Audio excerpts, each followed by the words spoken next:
Berbagai peristiwa unik, menarik hingga tragedi terjadi selama sepekan ini. Rangkaian peristiwa tersebut kami rangkum dalam segmen On This Week malam ini.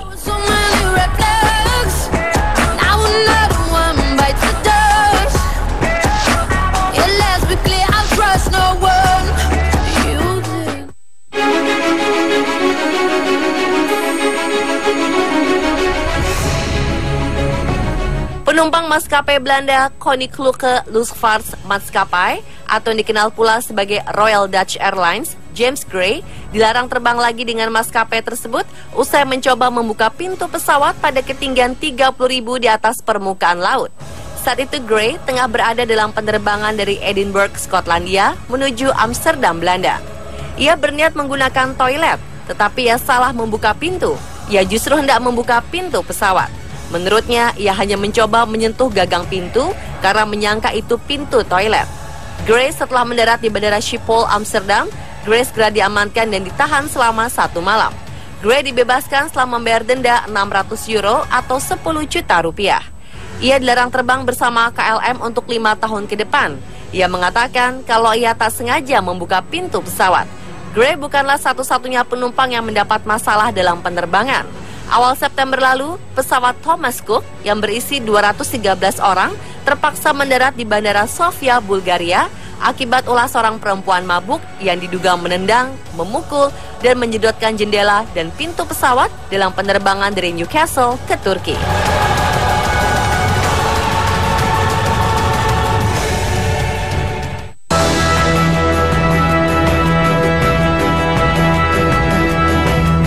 Manzuran Mai sudah dinyatakan meninggal selama 8 jam sebelum tiba-tiba ia mulai kembali bernafas dan berbicara. Dan di kehidupan keduanya, suara wanita ini berubah menjadi suara seorang anak. 4 hari sebelumnya, Manzuran Mai dan keluarganya berpergian ke Dumbagot, Karachi. Dari Muzar Fargah, sang suami mengatakan Manzuran Mai meninggal pada dini hari.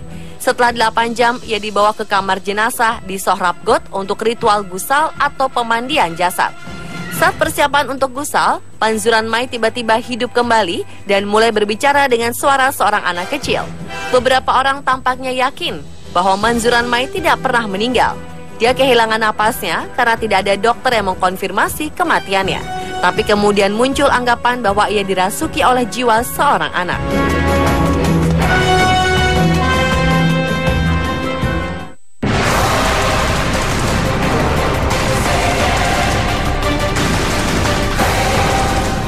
...69 orang tewas dan 300 lainnya hilang akibat longsoran terjadi di Guatemala, tepatnya di Santa Catarina Pinula, Amerika Tengah. Tanah longsor ini melanda kota Santa Catarina Pinula dan desa kecil El Cambraidos yang berjarak 15 km Guatemala City. Sekitar 34 orang berhasil diselamatkan dari puing longsor dalam keadaan hidup, sedangkan 25 orang lainnya mengalami luka-luka akibat bencana alam ini. Pihak kepolisian setempat menyebutkan 300 yang masih hilang masih dalam pencarian. Di antara korban tewas, 3 orang merupakan anak-anak. Dilaporkan AFP, Minggu 4 Oktober kemarin, upaya pencarian para korban masih terus dilakukan. Laporan orang hilang pun terus bertambah. Tim Search and Rescue atau SAR, polisi, dan tentara masih terus berusaha mencari korban lain yang tertumpuk di balik reruntuhan bangunan. Kendati begitu, keluarga korban mengaku bila mereka masih mendapat kiriman pesan singkat dari sanak saudara yang diyakini masih terperangkap longsor pasca 24 jam insiden berselang. Disampaikan otoritas tempat bahwa hujan deras yang terus melanda kawasan tersebut memicu meluapnya air sungai setempat dan memicu tanah longsor. Pemerintah setempat menyatakan telah merekomendasikan kepada warga yang tinggal di sekitar sungai untuk direlokasi ke lokasi yang lebih aman. Insiden ini bukan kali pertama terjadi di Guatemala ketika musim penghujan tiba. Tercatat 29 orang menjadi korban jiwa dan 9.000 rumah rusak parah pada longsor tahun lalu.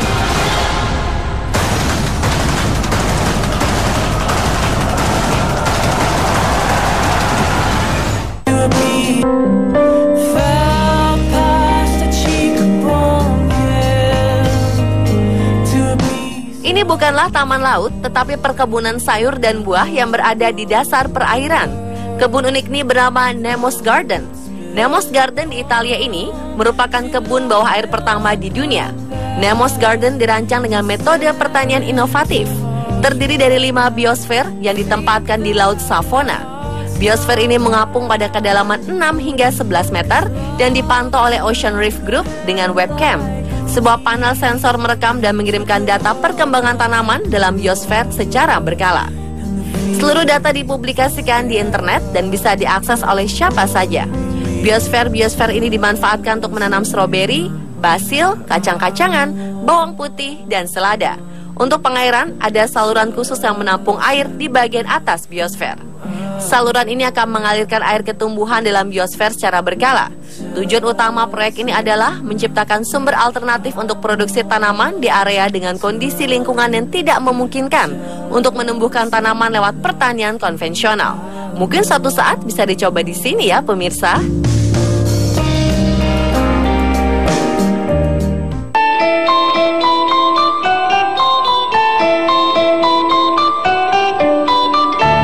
Kejadian unik sekaligus luar biasa menimpa Teresia C, di mana ia akhirnya bisa kembali menggunakan ponselnya yang sempat hilang di laut.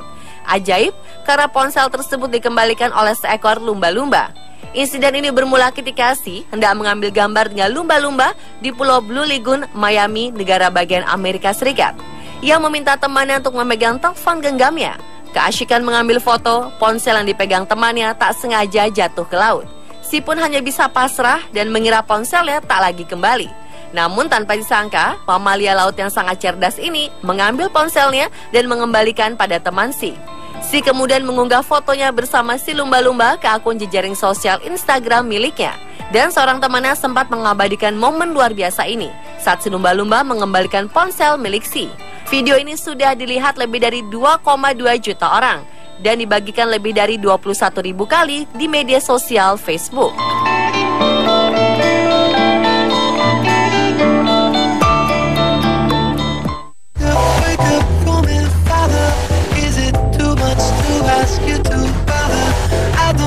Sebuah keluarga yang terdiri dari 7 orang terlihat menaiki sebuah sepeda motor di Wuhan, Tiongkok. Dalam foto yang beredar, seorang perempuan terlihat membonceng 6 orang di atas satu sepeda motor. Mereka terdiri dari 5 anak-anak dan seorang lebih tua. Pengguna media sosial lain mengecam perbuatan keluarga itu sebagai tindakan berbahaya. Mereka dilaporkan naik sepeda motor dari desa menuju sebuah kota di provinsi Jiangxi pada 27 September lalu. Dalam foto terlihat 2 anak duduk di depan dan 4 orang lainnya berada di belakang si pengendara.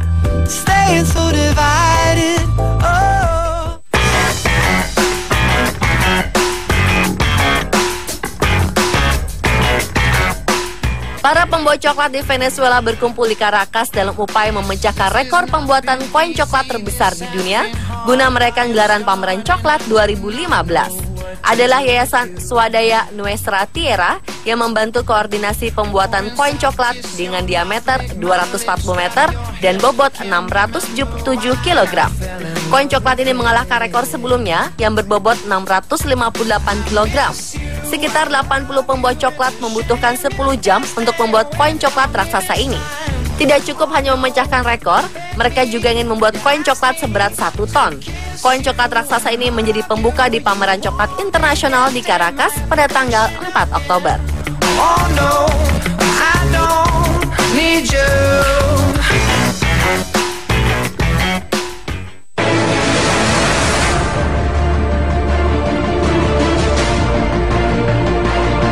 Seorang laki-laki bersenjata telah menewaskan sedikitnya 10 orang dan melukai 7 lainnya di sebuah kampus di negara bagian Oregon. Penembakan yang terjadi 1 Oktober ini terjadi di gedung Saint Amqua Community College di kota Roseburg, Oregon. Polisi mengatakan seorang tersangka penembak yang berusia 26 tahun turut tewas setelah terjadi baku tembak dengan polisi.